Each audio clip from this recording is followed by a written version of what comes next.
कितने इंसान ऐसे हैं कि वो फर्श अज़ा तक नहीं आते। कहा कि ये जुमला कहने की क्या जरूरत है? कहा कि कुछ लोग ऐसे होते हैं कि दौलत होने के बावजूद फर्श अज़ा तक नहीं आते, दौलत होने के बावजूद फर्श अज़ा तक नहीं आते। कहा कि इस जुमले की कहने की जरूरत क्या है? कहा कि खाली दौलत नहीं, ये किसी तारीख की किताब के अंदर नहीं लिखा हुआ है। जमाने की मसरूफियत कहती है मजलिस में न जाओ, इन गलियों का निजाम कहता है मजलिस में न जाओ, जिहालत कहती है मजलिस में ना जाओ, बड़े बड़े बादशाहों ने रोका कि मजलिस में ना जाओ, तवज्जो कीजिएगा, लेकिन कुरान की आयत कहती है मजलिस में जाओ, फातिमा की आरज़ू कहती है मजलिस में जाओ, सज्जाद की तमन्ना कहती है मजलिस में जाओ।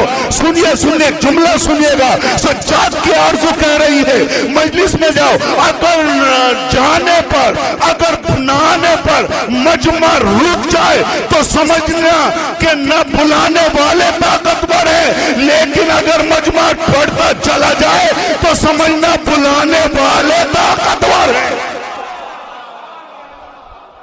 एक सलावत पढ़िए मोहम्मद।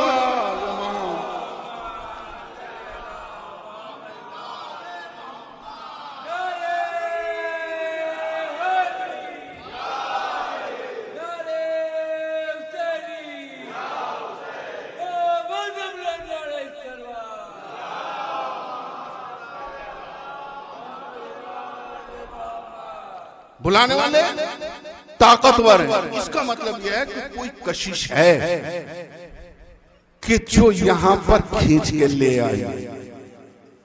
कहा कि जाते तो हम रोज ये फर्श अज़ा के ऊपर, लेकिन होता वही है जो 1400 सदियों से होता हुआ आ रहा है। वही फजाइल होते हैं, वही मसायब होते हैं।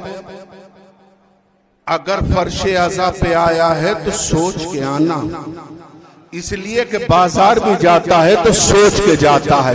भाई मेरा जुमला नहीं पहुंचा है, बाजार भी जाता है तो सोच के जाता है। इतना जरूर है, जो यहां मिलता है वो कहीं नहीं मिलता।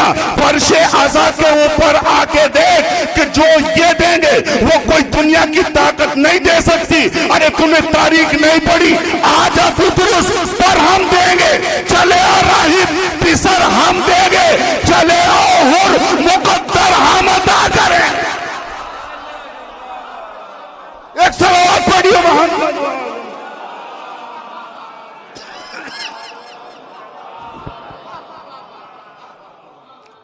आ जाओ फर्श अज़ा।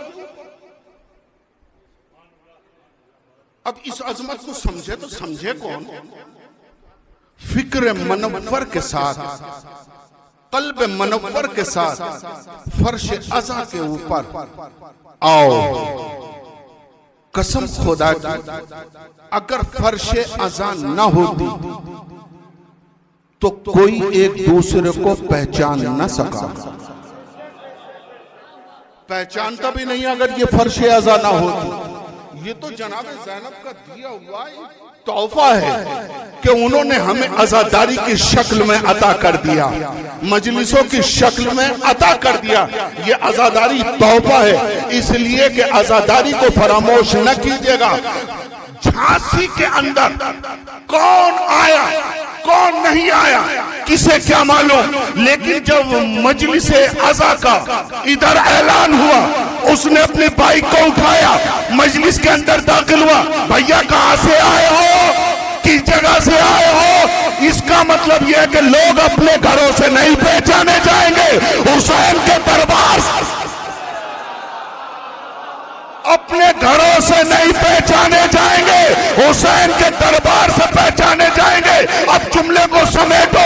अरे ये मजलिस नहीं है, ये महशर की प्रैक्टिस है कि जो दुनिया में गुम नहीं होने देता वो महशर में क्या हो। एक सलावत पढ़िए मोहम्मद।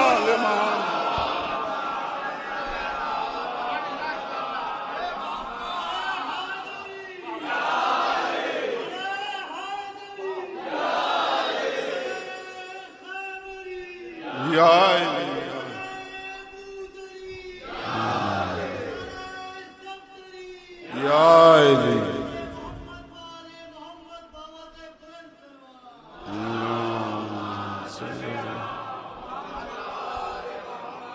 आप लोगों से गुजारिश है, पीछे से इशारा है, थोड़ा सा आगे हो जाइएगा।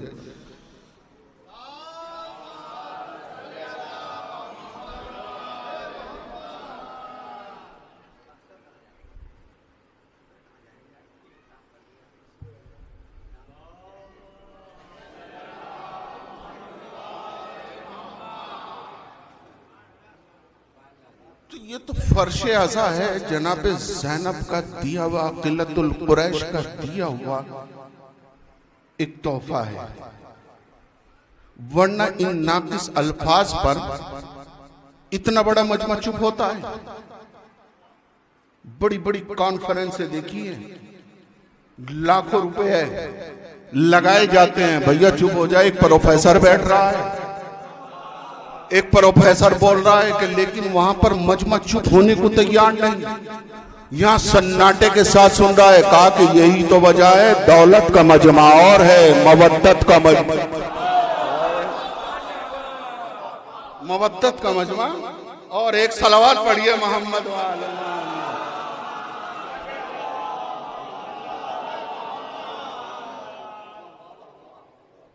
इसीलिए खुदा ने ऐसा तबलीगी निजाम किसी के पास है कि जैसा हमारे पास है? ये तबलीगी निजाम कायनात में किसी के पास नहीं, जो तबलीगी निजाम जनाब ज़ैनब ने हमको अता किया।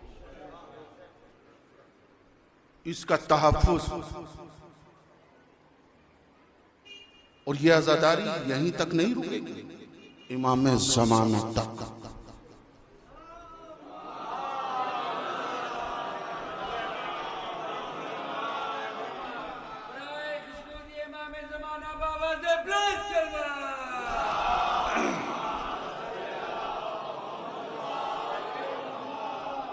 फिर अपने बयान को जहां से मैंने आयत शुरू की, और रहमान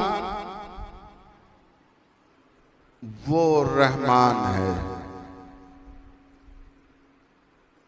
जमीन उसने बनाई, आसमान उसने बनाया,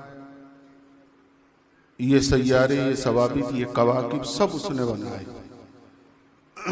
इसलिए कि वो रब्बुल मुस्लिमीन नहीं, रब्बुल आलमीन है।